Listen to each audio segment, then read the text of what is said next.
Өнөөдрийн бичлэг дээр зохиолч Хишиг Жаргалын бичсэн өөрийгөө олох хөтөч номын талаар ярилцах болно. Энэ ном болохоор 4 бүлэгтэй юм билээ. Нэгдүгээр бүлэгтэр нь болохоор өөртөөгөө тасарсан холбоосыг сэргээх нэгэд ер нь бол одоо бид нар чинь ингээд ихээс төрөхтэй би одоо юу гэдгийг сайн хүн, муу хүн, эерэг, сөрөг, эсвэл давхраатай нүд гоё, давхраагүй нүд муухайч гэдэг юм уу, ийм нэг юм ямар ч тодорхойлтгүй бол ихээс төрдөг шүү дээ. Тэгтэл биднийг төрсэн цагаас ахуулаад ойр хавийн маань хүмүүс ч юм уу, эсвэл нийгмийн хүмүүс гэдэг ер нь бол хүмүүс тэр чин ийм, эн чин ийм гэж хэлснээс болоод тэрийг нь бид нэр хүлээж аваад өөрийнхөө талаар тодорхойлтыг үүсгэх юм. Тэгээд тэр үүсгэсэн тодорхойлт хайрцагын дотроо баригдаад би чи ийм л хүн штэ, угаасаа л ийм байдгийг штэ гэсэн тийм хайрцагын дотор ороод өөрийнхөө яг дотоод мөн чанартайгаа холбогдож чадхаа болчт юм аа л да. Тэгээд тэрний талаар энэ нэгдүгээр бүлэг дээр бичсэн байлээ. Тэгэхээр энэ хүмүүсийн үүсгэсэн энэ тодорхойлтноос гараад жинхэнэ өөрийнхөө мөн чанараар байх тухай нэгдүгээр бүлэг дээр гардаг. За хоёрдугаар бүлэг дээр нь болохоор өөрийгөө хязгаарсан хязгаарлалтыг таних нь гэж байгаа. Энэ хязгаарлалт дээр болохоор одоо нөгөө нэг чакра гэж ярьдэн шүү дээ. Тэр 7 төрлийн ингээд чакра байдгийг гинэ. Тэр 7 төрлийн тэр чакраных нь аль нэг нь ингээд бүглэрчих юм бол ер нь бол одоо ингээд нэг гаццсан юм шиг мэдрэмжтэй болдгийм байлээ. Тэгэхээр тэр 7 төрлийн чакраныхын талаар энэ 2 дугаар бүлэг дээр ярина. За мөн дээрс нь толин тусгал гэж зүйлийн талаар ярьчлаа.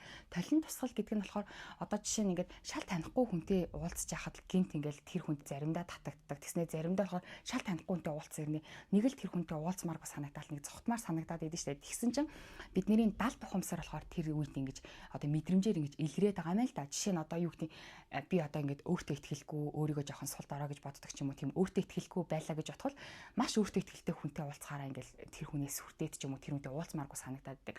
Тэгэж ингэж мэдрэмж төрж байгаагийн шалтгаан болохоор тэр таны дотор ямар нэгэн асуудал байгаа учраас тэр асуудлыг чинь хөндөд өвдгөөд байгаа хүмүүстэй уулзахаар тийм мэдрэмж төрөөд идэм байл да. Тэгэхээр тэрийг ингээд яаж барьж авч таних вэ тухай. За мөн төрөний чакра гэдэг байгаа нь таны аль чакра чинь бүглэрчгсэн болвол танд ямар шинж тэмдэг илэрх вэ?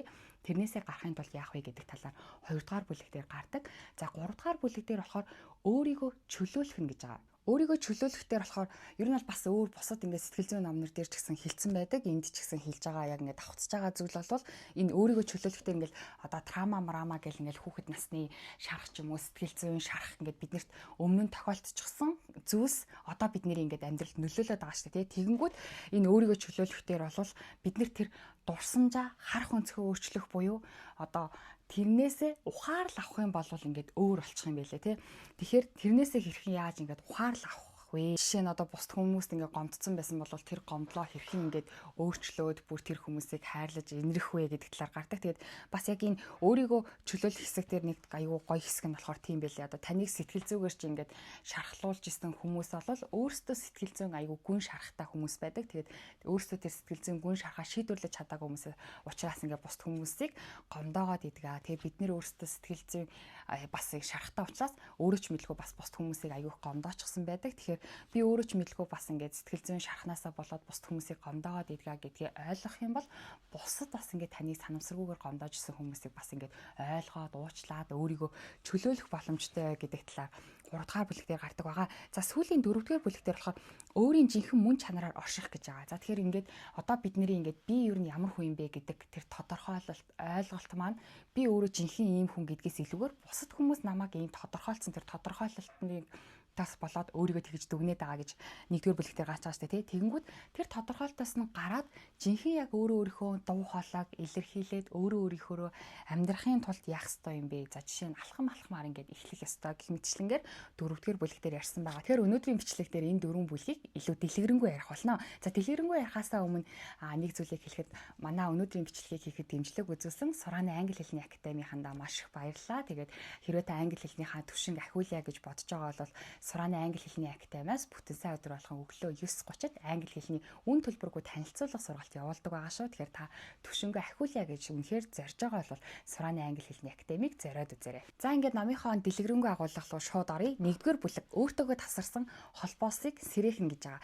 За өөртөөгөө тасарсан энэ өөрийнхөө дотоод яг жинхэнэ дуу хоолой мөн чанар тэр далд ухамсартайгаа бид нэр холбогдохын тулд эхлээд та өөрийгөө юу гэж боддог вэ? Тэр тодорхойлолтнор дээр тодорхойлолтоо ер нь ажиглаж ойлгох хэрэгтэй байна. За жишээ нь одоо юу гэдэг би одоо онгор нүдтэй гэж боддог байлаа гэж бодоход тэгвэл онгор нүд яг муухай гэдгийг ер нь хин ингээд таны толгойн дотор ингээд суулгацсан юм бэ. За энээс илүүгээр бүр ингээд мөн чанар руугаа тий одоо би бол ингээд айгу тотгошоогоо дуу муутай хүн гэж боддог байвал тэрийг яг ингээд бүр нухацтайгаар бодох юм байна. Үнэхээр би дуу муутай хүн юм уу эсвэл баг бахаас минь ахуулаад хин нэг нь дуугаа вэ гэд хэлээд идэг юм уу? Эсвэл хин нэг нь намайг чи чин дуугаа хүн шүү дээ гэд тархинд маань кодолцсон. Тэгэнгүүт би яг жинхнээсээ дуугаа хүн гэдгээс илүүгээр хүмүүс ингээ баг бахт нь энэ айгүй дуугаа хүн шүү гэж хэлснээс болоод гинт өнөөдөр ингээ дуутай шуутай болох юм бол хүмүүс чи юу болцсон бэ гэж хэлээд тэнгүүд нь би чи өөрөө бүр нэрээ дуугаа хүн шүү дээ гэдэг ингээ өөрийгөө кодлоо дотгошоогоо оруулаад ах магадлал өндөр юм аа л да. Тэгэхээр хамгийн түрүүнд эхлээд та өөрийгөө яг юу гэж боддог вэ? Тэр тодорхойлолтуудаа эхлээд анзаараад тэр тодорхойлолт яг юунаас болоод хаанаас их үүсвэр нь үүсч вэ? Анхнаасаа ингээл хүүхэд төрөнгөдөө би чи дуугаа хүн шүү, дотгошоо хүн шүү, эсвэл би чин гадагшаа нийтэж хүн шүү, би бүжгэлж чаддаг, бүжгэлж чаддаггүй гэх зүйл байхгүй шүү дээ. Жоохон байхад бүгдээр л ингээл өөрсдөө дураараа бүжгэлж идэг. Тэгтэл хин нэг үн чи эвсэлтэй юм биш, чи эвсэлгүй юм биш гэд хэлсэн байгаа. Тийм учраас хамгийн түрүүнд бол та энэ тодорхойлт яг хаанаас үүсчих вэ? Тэгтэл яг тэр үүсэл гарлыг нь бодоод үзэх юм бол хин нэгэн хүн юу ч бодлохгүйгээр ч юм уу, санамсаргүйгээр ч юм уу, санаатаагаар ч юм уу хилцэн тэр үгийг нь бид нэр үнэн гэж тодорхойлоод хүлээгээд аваад тэгээд хүн болгон намайг дуугаа гэдэг ахаар би өөрөө дуугаа гэсэн тэр хайрцагын дотроо ороод тэр хайрцагнасаа бүр ингээд өөр үйлдэл хийхээр бүр тэр нь ингээд духгүй болчихсон байгаа мэн л да. Тэгэнгүүт энэ дээр болохоор худал тийм одоо худлаа ихтгэл үнэмшил байгаа шүү дээ. Тийм үнэхээр би дуугаа хүн ч юм уу дуугаа биш ч юм уу тэрийг ингээд худлаа тийм ихтгэл үнэмшлүүд байгаа. Тэр худлаа ихтгэл үнэмшлүүдийг үнэхээр та бусад хүнээс үүсэлтэй юм байна. Тэгэд эн чинь үнэхээр зөв биш юм байна. Зүгээр хин нэгэн тэр нэг хүний бодол юм байна гэдгийг тэрийг ойлгоод хүлээн зөвшөөрчих юм бол номон дээр аюу гай өгүүлбэр байсан. Худлыг таньснаар тэр өөрөө замхардаг. Худлаа ихтгэл үнэмшлүүдийг та өөрөө дотор ч байгаа худлаа тэр ихтгэл үнэмшлүүдийг таниад жинхнээсээ ойлгоод хүүе эн чинь хин нэгэн хүний өгсөн буруу мэдээлэл юм байна штэ. Энэ миний толгойн дотроо бодоод байгаа бодол чинь би өөрөө ингэж ургуулж бодож гаргаж ирээд байгаа биш. Хин нэгэн хүн ч юм уу хааны газраас би өөрөө сонссон мэдсэн зүйлэл өөрөө тэргээ би итгэцэн учраас ингэж бодоод байгаа юм штэ. Миний бодлын их хүсвэр чинь би биш гаднаас юм биш үү гэдгийг ингээд ойлгочих юм бол шууд ингээд бодлоо өөрөө ингээд гаднаас ингээд ажиглах боломжтой болох юм аа л да. Тэгэнгүүт тэр бодол дундаасаа энэ нь худлаа юм биш үү гэдгийг та өөрөө таньчих юм бол тэр бодол ингээд замхарчих юм байна. Тэгтэл тэр худал үнэн гэсэн тэр олон мэдээллүүдийг бид нар бүгдээрээ өөрийнхөө бодол би өөрөө бодож гинөө энэ үнэ ингээд итгэчих юм бол тэр худлаа бодлын тэр хайрцагын дотор ингээд хайрцаглагдаад байх юм аа л да. Ер нь бол өөрчлөгдөж ингээд өөртөөгөө тасарсан холбоосыг олохын тулд эхлээд бол ингээд худал ихтгэл үнэмшлээ олчихсон бол үүнийхээ дараа болохоор яг одоо байгаа ингээд бодит байдлаа ер нь бол яг бодитоор дүгнэж эвлэрэх ёстой юм гинэ. Одоо би үнэхээр өөртөө итгэлгүй байлаа гэж бодлоо та. Тэгвэл өөртөө итгэлтэй гээд ингээд зүтгэх биш. Би яагаад өөртөө итгэлгүй юм болоо? Би яг ингээд юугаа голоод байгаа юм болоо гэд ингээд жинхэнэ ажиглагчийн байр сууриас ажигласныхаа дараа болохоор би одоохондоо ингээд жоохон өөртөө итгэлгүй юм байна.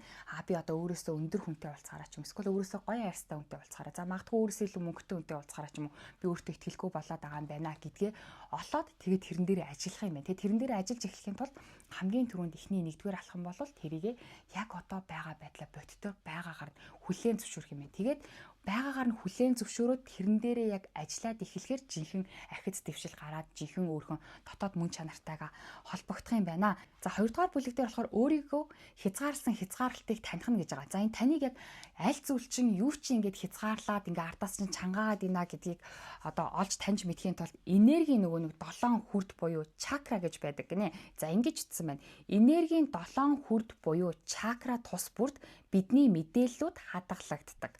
Чакра нь хүний биед оршдог энергийн эргэлт явагдаж байдаг төвүүд бөгөөд бидний биеийн энергийн урсгалыг зохицуулж байдаг билээ. Хүрд тус бүрдээ төвлөрч анхаарч ажиглалт хийснээр бид гацаад байгаа гацаа хязгаарлалт хүлээснүүдээ нарийн түвшинд илрүүлэх боломжтой юм аа. За тэгээд бал дэвтрээ аваад та суугаад өөр дээр ажиллаарай гэсэн байлээ. За нэгдүгээр одоо энэ чакра буюу энергийн хүрд маань болохоор үндэс хүрд гэж байдаг юм байна. Үндэс хүрд гинэ. За энэ үндэс хүрд гэдэг нь болохоор одоо зоригтой, хиймартай, сүлттэй, эрч хүчтэй байдаг хүрд юм байна л да. Тэгэхээр одоо танд ингээд зориг зүрхчин мохоод, эргэлзээд, айдас хүчтэй ингээд автаал, эргэлзээд байгаа одоо тийм эрч хүчгүй болоод байгаа таны үндэс хүрд чинь ингээд хаагдцсан байх магадлалтай юм байна. Ингэж ütсэн байна. Үндэс хүрд нь бидний амьдралын ноён нуруу байшингаар зөөрлүүл суур тулгуур билээ. Энэ хүрд нь айдас, түгшүүр, өөртөө итгэлгүй харамж байдлаар хаагддаг. Иймд бүхэл айдас эргэлзээгээ таниж нүүр тулж шалтгааныг нь тодлох шаардлагатай. Айдсаа ойлгож түүнтэй нүүр тулж чадвал тэр таны хүч чадлын нэг хэсэг болдог.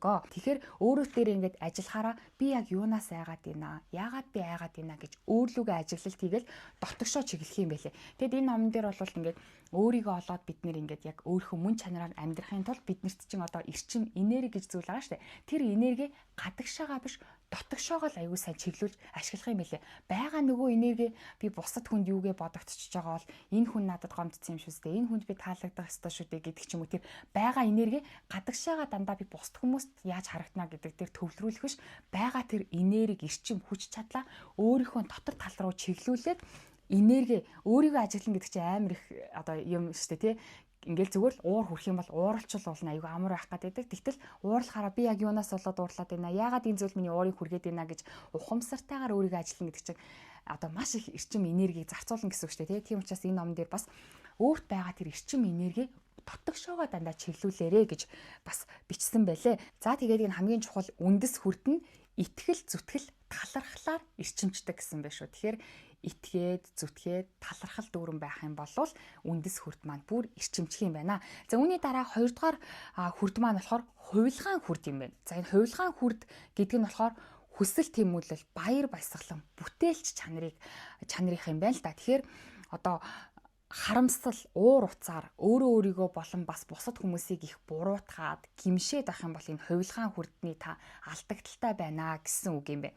За хувилгаан хүрд нь буруутгал, гимшил, бусдаас тусгаарлагдах байдлаар хаагдаж, эсрэгээрээ хүсэл тэмүүлэл, баяр баясгалан, бүтээл чанараар нээгддэгэ гэж бичсэн байна. Тэгэхээр таны хүсэл тэмүүлэлгүй, баяр баясгалангүй, бүтээлч тийм одоо санаачлагтай байдал чинь хэрвээ буураад байгаа бол та хувилгаан хүрд чинь ингээд бас ингээд хаагдсан байх магадлалтай юм байна шүү.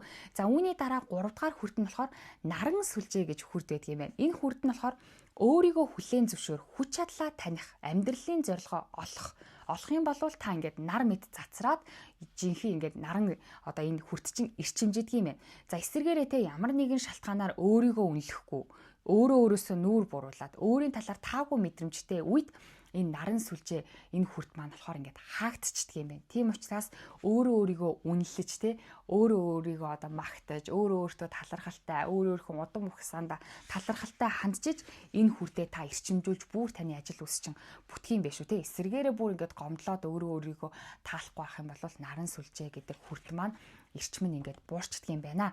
За дараагийнх нь болохоор зүрхэн хүрд гэж байгаа. За энэ зүрхэн хүрд эрчимтэй сайн байх юм бол та одоо бусад хүнийг болон өөрийгөө гоё болцолгүйгээр хайрлаж чаддаг гэсэн байна. Эсвэргээрээ яг ингээд өөрийгөө хайрлаж чадахгүй, бусдыг хайрлаж чадахгүй бол та өөрөө зүрхэн хүрдэн дээрээ жоохон алдагдaltaй байгаа гэсэн үг юм байна шүү. За гэхдээ бид нэр ингээд өөрийгөө ч юм уу бусдыг ч юм уу ингээд хайрлаж чадахгүй байгаа нь гомдлоос болоод те бас ингээд хайрлаж чадахгүй гэж магадгүй шүү дээ. Тэгсэн чинь номын зохиолч ингэж ütсэн байна. Таныг гомдоосон хүмүүс дотоод сэтгэлдээ гомдолтой, айдас, эргэлзээтэй байсан нь гарцаагүй бөгөөд тэд юу хийж байгаагаа ухамсарлаж үйлдээгүй байдаг. Хичнээн хэцүү байсан ч ойлгож, уучлж, чөлөөлөх нь та ганц бусдын төлөө биш, өөрийнхөө төлөө хийж буй хамгийн чухал алхам билээ. Зүрхэн хүрд тэнцвэржснээр та өөрийгөө болон бусдыг илүү гүн ойлгож, инэрэнгүү, тайван бөгөөд тогтвортой орших боломж бүрддэгэ гэсэн байна. За үүний дараа болохоор хоолойн хүрд гинэ. За энэ хоолойн хүрд нь хэрвээ одоо жоохон хоолойн хүрдэн дээрээ та хаагдчихсан, алдагдaltaй байх юм бол янз бүрийн нэг сөрөг үг амнаас чи ингээд гардаг юм байл да. Тийм учраас та муухай үг хэлэх тусам таны хоолойн хүрдэндээ та алдагдaltaй болох юм биш үү. Тийм учраас өөрийгөө болон сайхан бусдыг ерөөх хэрэгтэй юм байна. За үүний дараа мэлмийн хүрд гэж байгаа. За мэлмийн хүрд гэдэг бол одоо хэрвээ мэлмийн хүрд нь хаагдсан энэ хүрдэн дээрээ жоохон алдагдaltaй байх юм бол ингэнэ бүх зүйл нэгдмэл шүтэн барилдлагатай оршдог гэдгийг үл тоож өөрийн бие үзэлдээ гүн автаж бусдыг хүлээн зөвшөөрдөггүй байдал нь биднийг алсын хараатай уужуу ухаантай байхад хаалт болтгоо. Тэгэхээр мэлмийн хүрдэн ингээ хаагдцсан гэх юм бол одоо би л гэсэн зөвхөн өөрийгөө л хардаг тийм үзэлтэй болоод ер нь бол ингээ амин хувиа хичээгээд зөвхөн өөрийгөө л бодоод өөрөөсөө бусдыг олж харахгүй байх юм бол таны мэлмийн хүрд хаагдсан байх магадлалтай юм байна. За хамгийн сүүлийн хүрд маань болохоор титэм хүрд байгаа. За энэ титэм хүрд нь болохоор өвөг дээдс орчлон ертөнцийн ивэлээс авах боломжтой хүрд болохоор энэ титэм хүрд юм байна л да. За тэгээд энэ ингэж утсан байна. Титэм хүрд нь цэвэр сансар огторгуун энергитэй холбогдож хит их хүлээс аминчхан байдлын давтамжинд түгжигддэг. Бид өөрийн сайндаа өдий зэрэгтэй яваа биш тул бүхий л орчлон ертөнцид талархалтай байж өөрт байгаа зүйлээ гамнаж ачлалт хүмүүсээ хүндлэх нь бидний үүрэг юм аа. Эерэг, өөдрөг, талархалтай орчлонгийн зам ёсны мэдлэгийг судалж амьдралын жинхэнэ зорилгоо таниж хичээл зүтгэлтэй орших нь дээд хүчний эрчим энерги ивэл орж ирэх боломжийг нээдэг билээ гэсэн байна. Тэгэхээр танд ингээд ямар шинж тэмдгүүд илэрж байна гэдгээс шалтгаалаад тэр хүрдүүд маань хаагдаад нээгдээд эрчимжээд сулраад байх юм байна шүү дээ. Тэгэхээр эсэргээр л хийх хэрэгтэй юм байна л да. Хэрвээ та ингээл өөрийн мэдлгүй дандаа ингээл жоохон муухай амнаас чинь гараад байгаа бол миний хоолоо хүрд хаагдцсан гэдээ яваад байх биш. Ухамсартайгаар те би нэрээ яагаад ингээд муухай үг хэлээд байна гэд эсэргээрээ бүр ингээд эергээр нь тунхаглаж эергээр нь өөрийгөө болон бусд хүмүүсийг өрөөх ёстой гэсэн үг шүү дээ те. За үүний дараа толин тусгал гэж зүйлийн талаар ярьж байгаа. Толин тусгал гэдэг нь түрүүний бас бичлэгийн ихэнд ярьсан шиг ерөөсөө хин нэгэн хүн танд ямар нэгэн мэдрэмж төрүүлээд те уул нь ингээд та 50 байдаг байтал нэг хүнтэй уулзахаараа л хэрвээ ингээд тавгуур хээл тэр хүнээс зүхтмаар санагдал байгаа бол шууд зүхтах биш. Уулын зүхтах нь хамгийн амархан аргачлаа те. Тэгтэл зүхтах биш. Яагаад энэ хүнтэй уулзахаар би эмзэглээд энэ хүнээс айгаад ч юм эмээгээд байна. Миний дотор ямар шарах байгаа учраас тэр шарахын маань энэ хүн хүндцэн учраас би нөгөө нэг 50 өөрхөн тухтай бусыг хайгаад зүхтаад ийна гэж ажиглах юм бэлээ. Тэгээд толин тусгал гэдэг бол ингэж үтсэн байна. Бид хүн бүрээс өөрийнхөө далд ухамсарт нуугдаж биднийг ухамсаргүйгээр удирдах буй өөрийн дүр зан авирыг харах боломжтой. Та өөрийн дотоод ертөнцид буй мэдээллээр гадаад ертөнцийг болоод бусад хүмүүсийг дүгндэг яг л толины тусгал мэд. Тийм учраас ямар нэгэн хүн танд ямар нэгэн мэдрэмжийг төрүүлж ивэл шалтгааныг нь тэр хүнээс ч юм уу тэр нөхцөл байдлаас гаднаас айхвш дотроосоо өөрөөсөө хайж өөрийгөө ажиглах ёстой юм байна. За ингэж толин тусгалыг хийснээр эсвэл чакран дээр ажилласнаар таныг ингээд хүлээд байгаа зүйлсүүдийг таниад чөлөөлөгдөх боломжтой юм байна. За гурав дахь нь өөрийгөө чөлөөлөх ингээд 3 дугаар бүлэг байгаа. За 3 дугаар бүлэг дээр бол одоо өнгөрсөн тэр дурсамжуудыг бол бид нэр өөрчилж чадахгүй шүү дээ. Хин нэг хүн таныг гомдоосон байж болно. Эсвэл та хин нэг хүнийг гомдоосон ч байж болно. Тэрэндээ харамсдаг тий.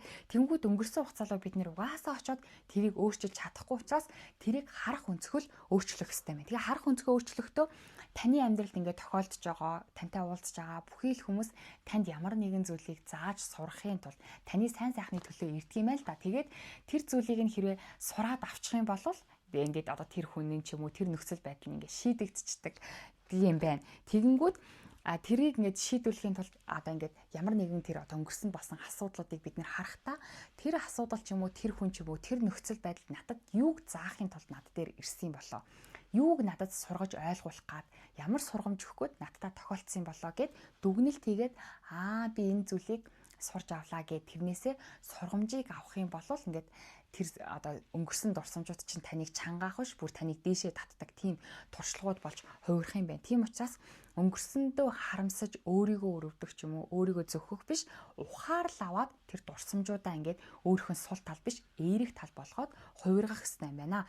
За хамгийн сүүлийн өөрийн мөн чанараар орших гэдэг 4-р бүлэг байгаа. За энэ 4-р бүлэг дээр бол бид нэр одоо бидний дотор бол юм 2 янзын дуу хоолой байдаг юм байна. Нэг дуу хоолой нь бол нөгөө хийсвэр те одоо хийсвэр гэхээс гадна хүмүүсийн нийгмийн стандарт ч юм уу хүмүүсийн хэлсүг те одоо чиний тийм юм чин өсчин одоо ийм өнгөтэй хар өнгөтэй муухай юм ач гэдэг юм уу те ингээд хүмүүсийн хэлсэн тэр дуу хоолой бидний дотор яг өөрийн дуу хоолой шиг ажиллаж идэг. Гэтэ их усүр нь өөр хүнээс ирсэн байдаг. Тэгтэл дахиад нэг тийм гоё чимээгүй намуухан зөөлөн дуу хоолой байгаа юм байна. Тэр дуу хоолой бол таны жинхэнэ тал тухамсраас өөрөөс ч мөн чанараас ч гарч ирж идэг тэр дуу хоолой байдаг юм. Тэгэхээр тэр дуу хоолойгоо сонсож тэр дуу хоолой таныг дандаа дэмжиж идэг сайн зүйл рүү таныг түлхэж идэг тэр дуу хоолой байд юм л да. Жишээ номын зохиолч өөрхөн жишээг бичсэн байгаа. Ном бичиж яхад нь одоо тэр нөгөө нэг бусад хүмүүс ирдэг дуу хоолой ч юм уу те тэр нөгөө нэг худал ихтгэл үнэмшлүүд нь бол дотроос нь за чи ном бичнэ гэж юу байх вэ?